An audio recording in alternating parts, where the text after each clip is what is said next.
为什么仅凭这个画面就让宇宙街溜子戴拿成为了移动的等离子火花塔，直接手戳出了蒂纳斯奥特曼？然而，蒂纳斯原本只是拉维星上的一个普通居民，虽然相比较人类有强大的心电感应能力，能和动物与怪兽和睦相处，但自身几乎毫无战斗能力。在宇宙人侵略家园的时候，只有绝望的等待死亡的降临。而就在这危难时刻，一道光芒从天而降，宇宙街溜子戴拿仿佛神明降临，以一己之力将3个宇宙人解决。随后，戴拿之光感受到了濒死的蒂纳斯内心深处的强烈生存意志和守护他人的决心，蒂纳斯奥特曼也因此诞生。这种手戳奥特曼的能力，放眼整个奥特曼历史上，也仅有戴拿展现了出来。也许是拉维星人本身并不适合战斗，蒂纳斯的计时器始终呈现红色，并且作为一位女性奥特曼，她的设计也并未像格丽乔、尤利安那样有明显的女性化特征，而是通过胸甲的特殊设计和整体线条，展现了女奥的气质，整体更倾向于正义姐杰斯提斯这样的角色。在戴拿的影响下，蒂纳斯也决定用这道光的力量去帮助其他人。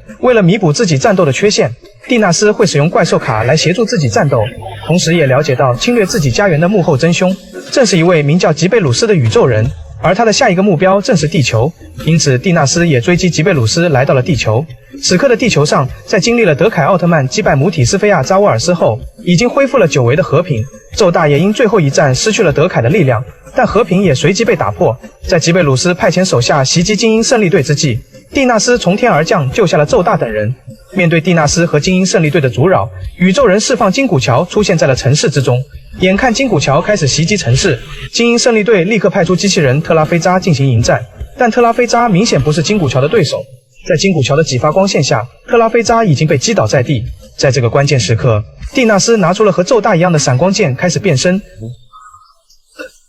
Ultra Dimension!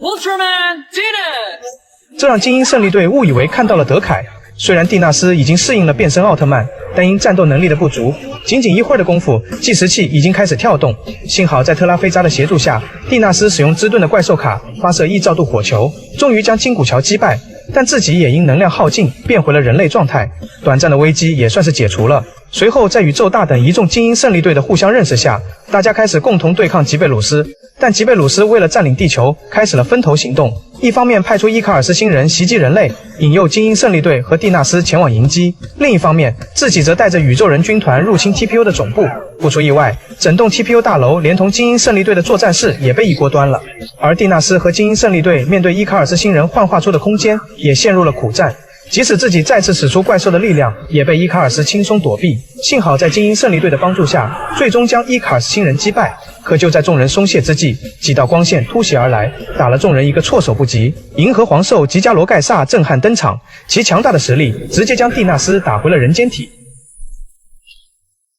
与此同时，吉贝鲁斯也向全世界发出通告，目的是将所有的人类和怪兽融合，全都变成自己的部下。面对如此的巨大危机，蒂纳斯虽然身体早已透支，但他依然决心前往迎敌。此刻的他早已不是弱小的拉维星人，也不是为自己而战，而是为了保护对别人来说重要的东西。也许这就是他为何能成为奥特曼的原因之一。在大家的相互鼓励下，众人准备夺回 TPU 总部。好在精英胜利队也有宇宙人的伙伴，在古雷斯和梅特隆星人的帮助下，将吉贝鲁斯的一众宇宙人手下一一击败。眼见自己的计划被破坏，吉贝鲁斯也准备释放自己的全部力量。银河皇兽吉加罗盖萨再次出现，重新夺回总部的控制权后，精英胜利队也再次整装出发。宙大驾驶特拉扎菲和蒂纳斯一起迎战银河皇兽。虽然在前期利用配合取得了一定优势，但并没有给银河皇兽造成实质性伤害，而且这也将吉贝鲁斯彻底激怒。他将自己的宇宙船和银河皇兽进行了融合，并蓄力一发射线激射而出，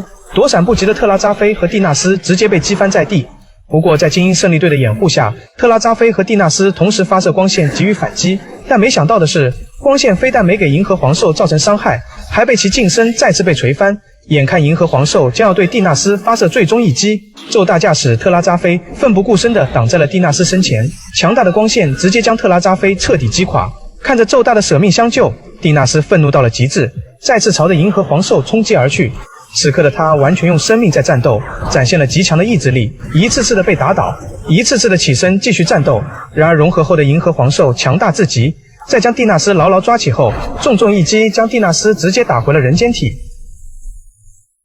此时队员们已将宙大从特拉菲扎中救了出来，但此刻的他早已没有了生命体征，任凭众人如何呼喊也无济于事。悲伤和绝望瞬间包围了所有队员。这时蒂纳斯也拖着重伤的身躯来到了宙大面前。私は守るためになったんだ。ウルトラマンに。